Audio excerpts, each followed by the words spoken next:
మనసుల మనసుంటలేదు, వయసు మాట ఇంటలేదు, కడుపుల కూడుంటలేదు, కనులకు కునుకైన రాదు. నా రోకంతా నీ మీదే జాను, నువ్వు లేకుంటే నేనేమైపోను.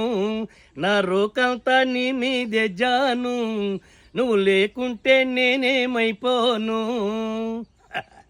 చూసారండి, కలువ పువ్వులు చేపలు వేయాలని మనం దీనికి ఈ మధ్యన తొట్టి కట్టించానండి.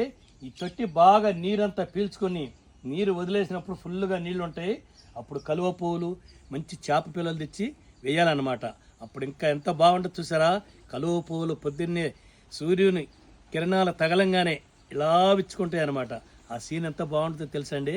ఓకే, ఎండలు బాగా ముదురుతున్నాయండి. ప్రతి ఒక్కళ్ళు, పిల్లలు కానీ పెద్దవాళ్ళు కానీ వయసు మళ్ళిన వాళ్ళు కానీ ఎంతో అవసరం ఉంటే తప్ప ఈ ఎండల టైంలో బయటికి మాత్రం పొరపాటును కూడా వెళ్ళొద్దండి.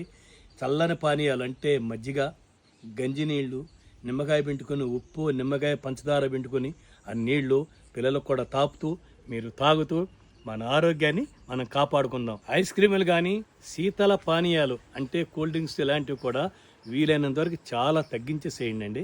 బార్లీ నీళ్ళు అంటే ఇలాంటివి తాగితే చాలా ఆరోగ్యం అండి. మన ఆరోగ్యాన్ని కాపాడుకోవటం మన బాధ్యత. ఓకే, ఉంటారండి. బాయ్.